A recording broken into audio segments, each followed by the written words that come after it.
මෙන්න මේ වගේ අවස්ථා හතරකදී අපිට ලියන්න පුළුවන්. ප්‍රධාන අවස්ථාව තමයි පළවෙනි එක තමයි letter of inquiry. inquiry එකක් කියලා කියන්නේ යම් කිසි දෙයක් පිළිබඳ විමසීමක් කරන්න. බලන්න get information එකක්.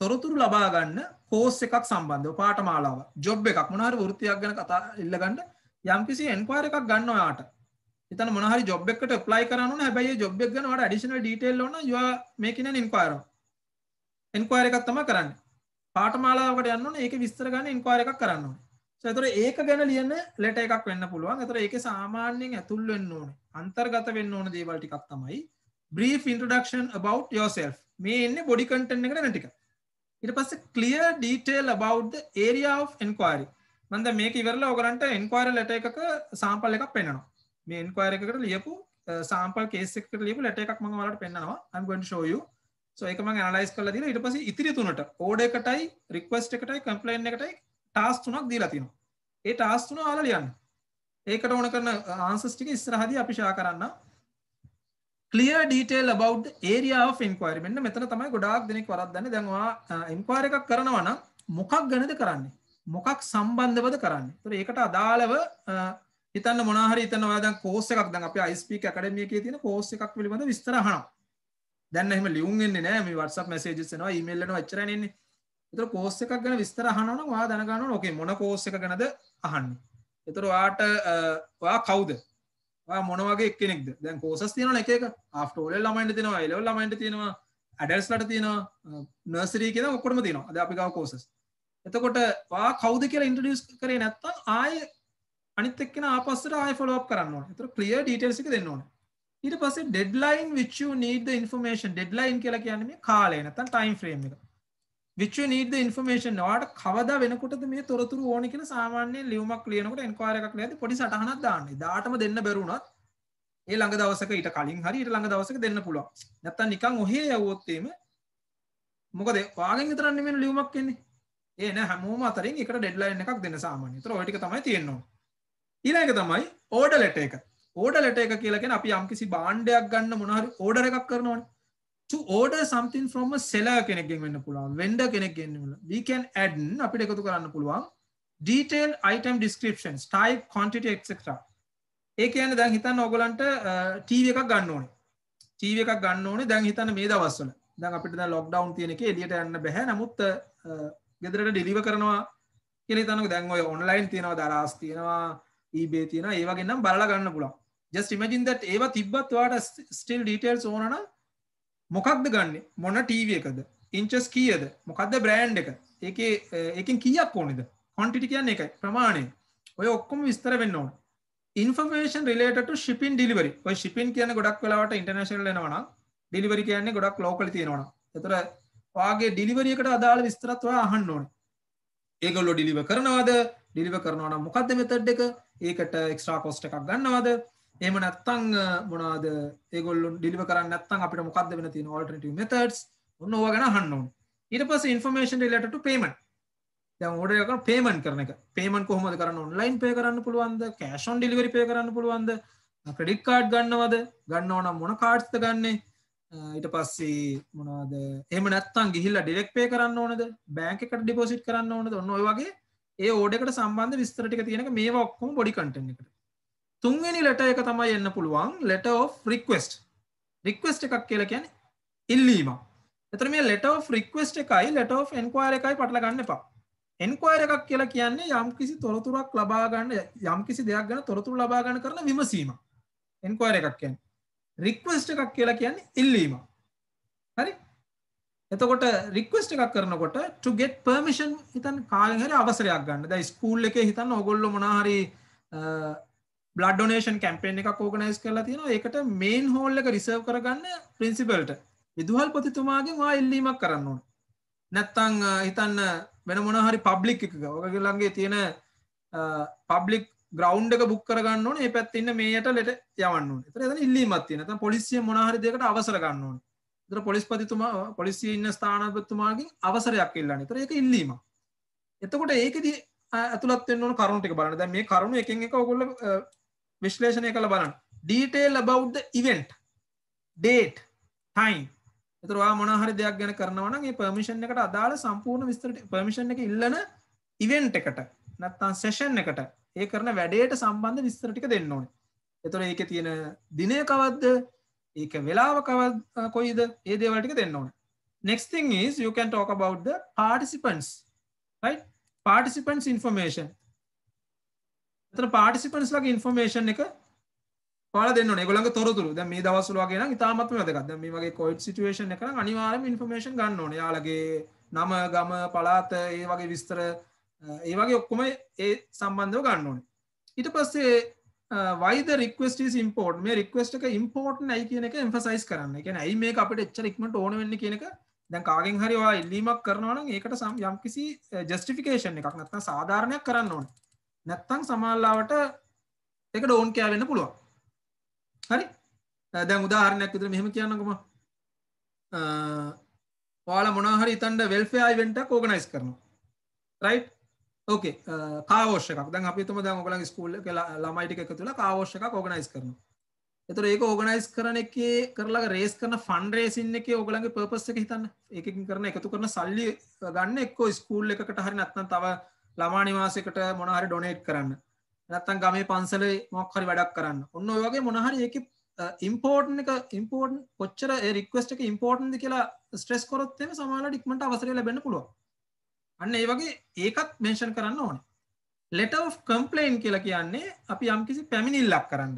මොනවා හරි දෙයකට අපි ඒ කියන සතුටු නැත්තම් ලබාගත්ත භාණ්ඩයක් වෙන්න පුළුවන් සේවාවක් වෙන්න පුළුවන්. සාමාන්‍යයෙන් කම්ප්ලේන්ට් කරන්න දේවල් දෙකකට. එකක් තමයි අපි ලබා ගන්න භාණ්ඩයකට. ඒතර භාණ්ඩයක් වුවම ඕනම જાති එකක් වෙන්න පුළුවන්. ඔන්ලයින් ගත්ත වෙන්න පුළුවන්, ඕෆ්ලයින් ගත්ත වෙන්න පුළුවන් භාණ්ඩයක්. එහෙම නැත්තම් සේවාවක්. භාණ්ඩයක් හෝ සේවාවක්, ගුඩ් එකක් හරි සර්විස් එකක් හරි සම්බන්ධව ඔයගොල්ලෝ අසතුටුයි නම් අපි කම්ප්ලේන්ට් කරනවා. කම්ප්ලේන්ට් කියලා කියන්නේ පැමිණිලි. ඒතර පැමිණිල්ලක් කරනකොට ඒ පැමිණිල්ල කරන ලියන ලියුමේ ඒතර ඔයාලට දැන් O level paper එකේ කලින් ආපු letters analyze කරලා බලන්න මේ letter ඔක්කොම මේ මොන හරි එක bucket එකකට වැටෙනවා. ඒ කියන්නේ මේ categories හතරෙන් එකකට වැටෙනවා. හරි ගොඩාක් වෙලාවට ඇවිල්ලා තියෙන මේ පහුගිය ටිකේ papers analyze කරලා දැන් අපි මේ දවස්වල papers analyze කරලා මේ special paper pack එකක් හදාගෙන යනවා. ගොඩක් ඇවිල්ලා තියෙන ඔය inquiry letters and මේ request letters තමයි ගොඩාක්ම ඇවිල්ලා තියෙන්නේ. order letters and complaint letters හරි අඩුයි. order letters complaint letters ගොඩාක් තියෙන business environment එකේ. inquiry letters and request letters තමයි එන්නේ. ඒතර ඒ වගේ තැනකදී දාන්න ඕන දේවල් ටික මතක තියාගන්න. අවසාන එක මම එක්ස්ප්ලেইন කරන්න. that is letter of complaint කියන එක. ඒ කියන්නේ පැමිණිල්ලක් කරන්න ලියුමක් ලියනවා නම් අනිවාර්යයෙන්ම පැහැදිලිවම දාන්න ඕනේ problem in detail. නැත්නම් මේ problem වෙනකොට එන්න පුළුවන් complaint in detail. ඒ කියන්නේ පැමිණිල්ල විස්තරාත්මකව දාන්න. නිකම් කියන්නේ complaint එකක් කියන්නේ සම්පූර්ණ කියලා බැනලා දාන එකක් නේ. නිකන් ඔහේ ආවට ගියාට බනින්න බෑ. මේක මොකක්ද? මොකක්ද වෙලා තියෙන්නේ? දැන් උදාහරණයක් විදිහට හිතන්න XYZ කියන කම්පැනි එකෙන් ඔයාලා ගත්තා ටීවී එකක්. ඒ ටීවී එක වැඩ කරන්නේ නැහැ. ඒතර ටීවී එක වැඩ නැහැ කියලා දාලා හරියන්නේ නැහැ. ටීවී එකේ මොකක්ද වැඩ කරන්නේ නැත්තේ? පවර් එක එන්නේ නැද්ද? බටන් එක කැඩිලාද? නැත්නම් ස්ක්‍රීන් එක බ්ලර් වෙනවද? ඒ වගේ ඒක ගැන විස්තර තියෙන්න ඕනේ. ඊට පස්සේ the action you want to take. ඒක දාලා නිකන් ඉන්න බෑ. ඒක ලියලිවල ඒවා මොනවද කරන්න කියන්නේ ඒගොල්ලන්ට? දැන් ඔයා ABC කම්පැනි එකට කියන ඔයගොල්ලන් ගත්ත ටීවී එක කැඩිලා කියලා ලියුමක් කියවුවට ඉතින් යාලා සද්ද නැති වෙන්නේ. එහෙම දාලා හරියන්නේ නැහැ. දාන්න ඕනේ මේක කැඩිලා තියෙනවා මොකද්ද කැඩිලා තියෙන්නේ මොකද්ද වැඩ කරන්නේ නැත්තේ කියලා ඒ විස්තරය කියලා මේකට මොනවද කරන්න ඕනේ. ඒක වොරන්ටි පීරියඩ් එකේ නම් තියෙන්නේ එක්කෝ රීප්ලේස් කරන්න කියන්නේ. එහෙම නැත්නම් ෆික්ස් කරන්න කියන්නේ. එහෙම නැත්නම් මොන හරි ඒගොල්ලන්ට රිෆන්ඩ් පොලිසි එකක් රිෆන්ඩ් කියන්නේ ඇවිල්ලා අර ආපහු භාණ්ඩ දීලා සල්ලි ගන්න පුළුවන් යම්කිසි පීරියඩ් එකක් නේ රිෆන්ඩ් එකක් ඉල්ලන්න පුළුවන්ද කියලා බලන්න. අන්න ඒ වගේ ඇක්ෂන් එක මෙන්ෂන් කරන්න ඕනේ. ඊට පස්සේ ඊළඟ තමයි ඩෙඩ්ලයින් ටු රෙස්පොන්ඩ් විත්. එතකොට මේ මොනවාද ඔයාගේ කම්ප්ලේන්ට් එකට රෙස්පොන්ඩ් කරන්න ඕනේ ඩෙඩ්ලයින් එක. ඩෙඩ්ලයින් කියන්නේ කාලය කොච්චරද කියලා දාන්න. කොයි කාලය ඇතුළත මට සතියකින් මේකට රෙස්පොන්ඩ් කරන්න. රෙස්පොන්ඩ් කරනවා කියන්නේ ප්‍රතිචාර දක්වන්න. සතියක් ඇතුළත මට ප්‍රතිචාර දක්වන්න. නැත්නම් සති දෙකකින් දවසකින් වෙන්න පුළුවන්. පැය ගානකින් වෙන්න පුළුවන්. ඒතර ඒක මෙන්ෂන් කරන්න ඕනේ. ඊට පස්සේ වැදගත්ම දේ තමයි ඔයා භාණ්ඩයක් ගත්තා නම් හිතන්න ABC කම්පැනි එකෙන් ඔයා ගත්ත ටීවී එක ඔයාට එකක් වෙන්න පුළුවන් ඕගලන්ට. හැබැයි තව 100ක් 200ක් කරන් තියෙනවා නම් ඔයාට ඔයාගේ වැඩේ ඉක්මනට කරගන්න ඕන නම් කරන්න ඕන දෙයක් තමයි පුළුවන් තරම් ඒක ගැන විස්තර දෙනකොට copy of invoice. ඒ ගත්ත invoice එකේ receipt එකේ නැත්තම් බිලේ කොපියක්. ඒකේ නම්බර් එකක්. දැන් exam එකේදී ඔයගලන්ට මෙහෙම complaint letter එකක් මොකක් හරි ආවොත් ඒව දෙන්නේ නැහැ. ඒතර අපි ඒවා නිකන් ඒවා හිතලා දාන්න ඕනේ. මම මේ date එකේ I have bought this brand TV on this day, the invoice number is this, receipt number is this was bought on this day. අන්න ඒ වගේ date එක දාන්න. ඊළඟ වැදගත්ම දේ තමයි අන්තිම එක, polite yet assertive. මේ polite කියන්නේ ගොඩක් විනීත වෙන්න ඕනේ. බෑනලා මේවා කරා නිකන් ගහ ගන්න level එකෙන් ලියුම ලියන්න බෑ. විනීතව ලියන්න ඕනේ. හැබැයි assertive කියන වචනේ තේරුම තමයි assertive කියන්නේ ටිකක් strong වෙන්න ඕනේ. to the point ඉන්නත් ඕනේ. නිකන් වටේ ගිහිල්ලා බෑ. මෙහෙම ප්‍රශ්නයක් වෙලා තියෙනවා. මේ ප්‍රශ්නේ මට විසඳලා මේකට මේ action එක ගන්න. ඔය ටික ලියුමේ තියෙන්න ඕනේ. මේක ඒ කියන්නේ ඕගොල්ලෝ O level එකෙන් ලිව්වත් එකයි officially ලොකු companies වල කට්ටිය ලිව්වත් එකයි. දැන් ඔයාලට කරනට වඩා මම වෙනමම අපි professional writing training කරනවා companies වල managers ලට executives ලට ඒගොල්ලන්ට training කරනවා. එතකොට පොඩ්ඩක් මීට වඩා බරට මේ format එක කියලා දෙනවා. එතකොට යාලට එතකොට කියන්නේත් මේක ඔයාලා ලියන්න ඕනේ දේ ලියන්න ඕන කොහොමද. හැබැයි අර වැඩේ කරගන්න ඕන නම් අපිට ගහ ගන්න යන්න බෑ. assertive කියන වචනේ තේරුම තමයි ටිකක් strong ඉන්න ඕනේ. හැබැයි strong ඉන්න ගමන් polite වෙන්න ඕනේ. විනීත වෙන්නත් ඕනේ. so ඒ ටිකත් මතක තියාගන්න. so එච්චර තමයි තියෙන්නේ. මම අන්තිමට ඔයගලන්ට තව yeah that's all. one more page. එක කේස් එකක් මම ලියුමක් පෙන්නන්න. මේ තියෙන්නේ ඇවිල්ලා enquiry letter එකක්. මම දැන් ආපහු මේක brief කරන්නම් letter එකක් ලියන අවස්ථාවල් 4. enquiry එකක් කියලා කියන්නේ යම්කිසි විමසීමක් කරන්න. order එකක් කියලා කියන්නේ භාණ්ඩයක් මොන හරි දෙයක් ගැන විස්තර ලබා ගන්න. letter of request කියලා කියන්නේ ඉල්ලීමක් කරන්න. complaint එකක් කියන්නේ පැමිණිල්ලක් කරන්න. ඒතර letter of enquiry එකකට සම්බන්ධව යම්කිසි දෙයක් ගැන විමසීමක් සම්බන්ධව ලියුමක් ලියන එක මම ලියපු ලියුමක සාම්පල් එකක් ඔයාලට පෙන්නනවා. දැන් හිතන්න අපේ iSpeak Academy එකෙන් තියෙන කෝස් එකක් සම්බන්ධව මේ තියෙන O level ඉවර වුණාම ළමයෙක් O level ඉවරෙච්ච එක්කෙනෙක් මේක ඇත්තට ඒ කියන්නේ මේ ලියුම් එවලා නෑ අපිට දැන් ඔය messages වලින් WhatsApp වලින් Facebook එකෙන් එන ඒ වගේ හදපු එකක්. දැන් හිතන්න කවුරු හරි එක්කෙනෙක් ඕගොල්ලන්ගේ ඔතන ඉන්න එක්කෙනෙක් ඔකේ මම මගේ ළමයෙක් ඉන්නවා සුධීර කියනකො ඔකේ සුධීරට ඕනේ සුධීර අපිව දන්නේ නෑ පර්සනල් නමුත් අපේ තියෙන කෝස් එකක් ගැන විස්තර අහන්න. හිතන්න එයා විස්තර අහන්න ලියන ලියුමක් තමයි මේක. Enquiry about English courses මේක සාම්පල් එකක්. so එතකොට මෙතන මම නිකන් දැන් මගේ ඩීටේල්ස් දාලා තියෙනවා මෙතන. නම දැම්මා. මම මේක තමයි අපි මුලම කිව්වා යවන්නාගේ ලිපිනය. senders address. නම address එක ඊට පස්සේ මෙතන ලිපිනය දැම්මා. දිනය දාද්දි මෙන්න මේක මම කිව්ව එක. date format එක. number එක මාසය දාන්න ඕනේ අකුරෙන්. හරි? ඒක දාලා තියෙනවා. ඊට පස්සේ තමයි මං කිව්වා දෙවෙනි එක ලබන්නාගේ ලිපිනය receivers address එක ලබන්නාගේ ලිපිනය ලියනකොට designation එකක් තමයි address කරන්නේ course coordinator manager මොනවාද academic coordinator ඒ වගේ මොනවා හරි එකක් දාන්න. දැන් මේක ඕගලන්ට exam එකේ දීලා නැත්නම් ඔයාලට address එකක් හදන්න පුළුවන්. ඒතර address එකක් හදද්දි පොඩ්ඩක් අර සාමාන්‍යයෙන් හිතන්න මොකක්ද දාන්නේ කියන එක. මේක තමයි සාමාන්‍යයෙන් කියන්නේ business letter එකකත් format එක. ඊට පස්සේ ඒකේ ඇඩ්‍රස් එක ඒ විදිහට දාන්න I speak English Academy address එක දෙල්ගොඩ ඔහම දැම්මා. then මං කිව්වා salutation එක මේක තමයි letter එකේ 4 වෙනි කෑල්ල. දැන් මෙතන ඔයාලට ගොඩක් වෙලාවට ඇඩ්‍රස් එකයි මේක අතර පොඩි ස්පේස් එකක් තියන්න. ඊට පස්සේ salutation එක දාලා dear sir madam නැත්නම් dear course coordinator ඒ වගේ දාන්න ඕනේ. then subject line එක. ඊට පස්සේ කිව්ව එක subject line එක මාතෘකාව enquiry about spoken English courses at iSpeak Academy. හරි? ඒතර මේක බලපු ගමන් දන්නවා ඕකේ. මේ ලෙටර් එක බලපු ගමන් නැත්තම් මේ විදිහට ඊමේල් එකක් කරලා ලෙටර් එකක් ආපු ගමන් බලන එක්කෙනා ඉතිරි ටික කියවන්න ඕනේ නැහැ ගොඩක් වෙලාවට. මේක දැකපු ගමන් මෙයා ඉල්ලන්නේ මේවා ගැන තමයි කියලා. ඒතර ඒකට අදාළ එක්කෙනාට මේ ලියුම යොමු කරන්නත් පුළුවන්. දැන් ඔය ගොඩාක් රාජකාරී ලියුම් ලියනකොට මේක දාන්න හේතුව තමයි දැන් අර ලියුම් වලට වඩා ගොඩක් සමහර ගොඩක් කම්පැනිස් වල දැන් යූස් කරන්නේ ඊමේල් නිසා. ඒ කියන්නේ රාජ්‍ය ආයතනවත් ගොඩාක් ඊමේල්ස් යූස් කරන නිසා ඊමේල් එකේ සබ්ජෙක්ට් ලයින් එක ලියද්දිත් ඕක වැදගත් වෙන්නේ ඒකයි. ඒ කියන්නේ ඔයාගේ සමස්ත ලියුමේ තියෙන හැම දෙයක්ම සබ්ජෙක්ට් ලයින් එකෙන් කියන්න පුළුවන් විදිහට දාන්න පුළුවන් නම් හොඳට ලියන්න පුළුවන් එක්කෙනෙක්. හරි effective writer කෙනෙක්. ඊට පස්සේ ඉතිරි ටික අපි බලමු මං කිව්වා අර introduction එකයි body එකයි conclusion එකයි තියෙනවද කියලා. බලන්න introduction එක. Please note that I have completed my O level examination recently. තමන් කවුද කියලා හඳුන්වලා දීලා තියෙනවා. එතන මේ please note that කියන එක සාමාන්‍ය පටන් ගන්න හොඳ එකක් official letter එක. Please note that, please be informed, please kindly note that ඔන්න ඔය වගේ opening lines තියෙනවා. I completed my මේක බලන්න මං කිව්වා contractions මොකුත් use කරලා නැහැ. දැන් මේක අපි දැන් personal ලියනවා නම් මෙහෙම ලියන්න පුළුවන්. personal එකේ මෙහෙම okay I have කියලා. හරි? මේක I have කියලා දාලා තියෙන එකයි. I've completed my O-level examination recently. මේක ordinary level කියලා දාන්න ඕනේ නැහැ. මොකද ලංකාවේ හැමෝම මේක දන්නවා. අර known abbreviations okay. Unknown abbreviations දාන්නේ නැත. Recently. I would like to follow an English course from your academy. නැත්නම් at I Speak Academy. A profession එකේ විතර දාන්න. Kindly send me details about online spoken English courses. ඒක දාලා එයා කියනවා kindly send me details. මට විස්තර එවන්න. බලන්න ඊට පස්සේ specific ලියලා දෙනවා. කොච්චර specific ද කියන එක. එයාට ඕනේ spoken English එකක්. ඒ වගේම online එකක්. නිකන් එකක් නෙමෙයි. online එකක්. එතකොට මේක බලන එක්කෙනා කවුරුනක් දන්නවා මේ ළමයාව යොමු කරන්න ඕන online එකට. එතකොට මෙයා ඉල්ලන්නේ ඒකේ විස්තර. දැන් මේක හිතන්න නිකන් දැම්මොත් එම kindly send me details about spoken English courses. එහෙම දාපු ගමන් එතකොට මේකට ආයේ ප්‍රශ්නයක් අහලා තව ලියුමක් යවන්න ඕන.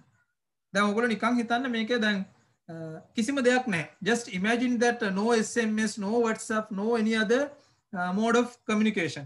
Only letters. එතකොට මේ ලියන letter එකේ මොනවා හරි ඒ වගේ කෑලි අඩු වුණොත් එහෙම තව ඒව අහලා තව ලියුමක් ලියන්න ඕනේ. ඔයාට ඕන ඔන්ලයින් එකක්ද ඔෆ්ලයින් එකක්ද නැත්නම් මොනවද? එහෙම නැත්නම් ඒව ඔක්කොම ටික යවන්න ඕනේ. ඒකයි කියන්නේ අර විස්තර ඔක්කොම පුළුවන් තරම් දෙන්න. ඊට පස්සේ බලන්න දැන් ඉන්ට්‍රොඩක්ෂන් එක දීලා තමන් කවුද මොනවද ඕනි කියලා කියලා තියෙනවා. ඊට පස්සේ මොකක්ද ඕනි කියන එක ස්පෙસિෆික් දීලා තියෙනවා. ඊට පස්සේ තියෙනවා මම කිව්වා අරක ඩෙඩ්ලයින් එකක්. ගොඩක් වෙලාවට ඉන්ක්වයරි එකක් නම් ඩෙඩ්ලයින් එකක් දෙන්න. I appreciate if you could send those details. ඒ කියන්නේ ඉල්ලපු details ටික on or before. මේ on or before කියලා කියන්නේ on or before 25th November 2020. ඒ කියන්නේ 25 වෙනිදා වෙනකොට 25 වෙනිදාට නැත්නම් ඊට කලින් එවන්න. 25 වෙනිදාට කලින් එවන්න කියලා දීලා තියෙන ඩෙඩ්ලයින් එක. ඒතර ඊට කලින් ඕනම දවසක accepted. ඒකට ඕන නම් හේතුව දෙන්න පුළුවන්. ඇයි reason එක? Since I have to migrate by the end of this year. මොකද එහෙම ඕන වෙන්නේ? මට පිටරට යන්න තියෙනවා මේ අවුරුද්ද අවසන් වෙනවා විදිහට. ඒක නිකන් සාම්පල් දාලා තියෙන එකක්. ඒතර ඔතෙන්ද මොනවා හරි හේතු තියෙන්න පුළුවන්. Since I have to face an exam, because I have since because ඔය දෙකෙන් එකක් දාගන්න පුළුවන්. ඊට පස්සේ බලන්න අන්තිමට ක්ලෝස් කරලා දෙනවා thank you in advance your faithfully name signature. එච්චරයි. So දැන් මේ තියෙන්නේ letter of inquiry formal letter එකක් ලියලා තියෙනවා. මේක ඇතුලේ බැලුවොත් එහෙම මෙතෙන් දෙනකන් තියෙනවා වචන altogether if I may count the number of words almost 93 words තියෙනවා. ඔයාලට ලියන්න තියෙන 100 words. ඒ කියන්නේ 100 words තමයි ලියන්න තියෙන්නේ මේ letter එක. දැන් මෙතන 97ක් තියෙනවා. ඔය ටික තව දික් කරගන්න පුළුවන් පොඩි කොටස් දාලා ඉවරලා. ඒවා expand කරගන්න පුළුවන්. තව හොඳට read කරොත් එහෙම additional දේවල් ටික දාලා. එහෙම නැත්නම් දැන් හිතන්න මෙතන තව අපිට වචන 7ක් අඩුයිනේ. අර ඒ වගේ ලියුම ඔක්කොම ලියලා තව වැඩිදුර විස්තර ඕන නම් මට දාන්න පුළුවන් මොන හරි තව මෙතන course දෙක තුනක විස්තර. Right? Kindly send me details about following courses. Spoken English, online class, IELT course, ඔය වගේ නැත්නම් adult courses කියලා එතන පොඩ්ඩක් ඒ වගේ තැන් වලින් පොඩ්ඩක් අදින්න පුළුවන්. අර ඒ කියන්නේ දැන් ලියුමක් වගේ එකක් ලියනකොට අර වචන ටික අඩු වුණොත් හදාගන්නේ ඔය වගේ තැන් වලින්. හැබැයි අර ටික ඔක්කොම ලියලා ඉවරලා. ඒ වගේම අඩු කරන එකත් කරන්න පුළුවන්. දැන් ඔයාලකට 14 වෙනි ප්‍රශ්නේ මේක ලියනකොට එන්නේ වචන 100ක් ලියන්න තියෙන්නේ. ඒක පොඩ්ඩක් 100ට වඩා පොඩ්ඩක් වැඩි වුණාට 5-10ක් වැඩි වුණාට කමක් නැහැ. 97ක් 98ක් වුණා කියලා හරියටම අඩුයි කියලා ලකුණු කපන්නේ නැහැ මම දන්න විදිහට according to my knowledge. Because I have connection with so many teachers, those who are doing marking, paper marking. So to the dot බලන්නේ නැහැ. හරියට 97ක් 98ක් හැම වෙලෙම කෝකටත් වැඩියෙන් තියාගන්න. 100 පන්නලා තියාගන්න 100යි 105යි එහෙම වැඩි වුණාට මෙයා වෙන්නේ නැහැ. මොකද required length කියලා කොටසක් marking scheme එකේ තියෙනවා. Right? Letter of required length කියලා තියෙනවා නම් හරි. So ඒ ටික තමයි තියෙන්නේ.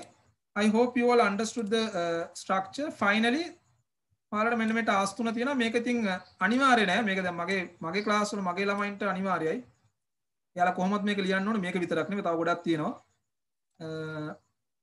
මේ ටික කොහොමද ලියලා බලලා corrections කරනවා. ඔයාලට තියෙන option එක තමයි මේක ලියන්න. ලියලා practice කරන්න. මේවට answers ටික ඉදිරියේදී අපි group වලට මේ හැම එක මේ තුනටම ලියපු answers ටික දාන්නම්. එතකොට ඔයාලගේ answers compare කරගන්න. ඔය ටික තමයි තියෙන්නේ. Right. So yeah, that's all. Any other questions? මොනවා හරි කාටරි questions තියෙනවා නම් I will give you around 10 minutes විතර අහන්න පුළුවන්.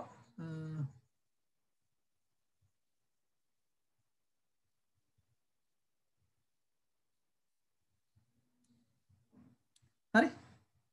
ඕකේ සුදීර ප්‍රශ්නයක් අහලා තියෙනවා තේරෝ කෙනෙක් කියන හාන්දුරු කියන. ඒතර දාන්න ඕනේ ඒක තමයි මගේ ටයිටල් ලිස්ට් එකක් තියෙනවා මම ඉස්සරහට දෙන්න අර අපි රෙවරන්ට් කියලා දානවා REV කියලා ටයිටල් එකක් දානවා. ඒවා දාන්න ඕනේ. So I'll explain you සුදීර අපි ක්ලාස් එකේදී කතා කරමු මේ. ඔකට තියෙනවා ටයිටල් ලිස්ට් එක. දැන් ෆෝසස් වල ලියනවා නම් අපි දාන්න ඕනේ ලෙෆ්ටිනන්ට් ජෙනරල් කැප්ටන් ඒ වගේ ටයිටල් දාන්න ඕනේ. ඒතර හාමුදුරු කෙනෙක්ට වගේ ලියනවා නම් නැත්නම් අපි ෆාදර් කෙනෙක්ට ලියනවා නම් ඒවට වෙනම ටයිටල් තියෙනවා. කොමන් එක තමයි අර රෙවරන්ට් කියලා දාන REV කියලා ෂෝට් කරලා ඇබ්‍රිවියේෂන් එක. ඒවට කියන්නේ ටයිටල්ස් කියලා. නැත්නම් අපි දැන් හිතන්න කැම්පස් එකක වගේ කාටට ලියනවා ප්‍රොෆෙසර් ડોක්ටර් ඒ වගේ ටයිටල් එක දාන්න ඕනේ. ඔයාලට බය වෙන්න එපා. ඔයගලන්ට O level exam එකේ කොහොමත් මේ dear sir madam තමයි ස්ටෑන්ඩඩ්. ඒක දාගන්න තිබ්බනම් හරි. මොකද ඊට වඩා බරපතල ලෙටර්ස් එන්නේ නැහැ ඔයාලට ලියන්න. ඒක මම එක්ස්පීරියන්ස් එකකින් කියන්නේ සහ ඔක්කොම පේපර්ස් ඇනලයිස් කරලා බලපුවාම මේ පොඩි පොඩි සිනාරියෝස් එන්නේ. ඒතර dear sir madam එක දාන්න. එතනින් එහා එකක් ආවොත් කියලා කොහොමද මම එක්සෑම් එකට කලින් කම්ප්ලීට් ටයිටල් ලිස්ට් එකක් ඔයාලට දෙනවා. ටයිටල් ලිස්ට් එකක් කියන්නේ ඔය නම ඉස්සරහට දාන්න ඕන කොටස. Mr. Mrs. MRS ඒ වගේ full title list එකක් I will help you. Okay, so that's all. I hope you all understood. මේ ටික ආපහු පොඩ්ඩක් go through කරන්න. මම මේ ටියුට් එක share කරන්නම්. මේක පොඩි changes ටිකක් තියෙනවා කරන්න. ඒ ටික කරලා probably by today hari tomorrow වෙනකොට I will share.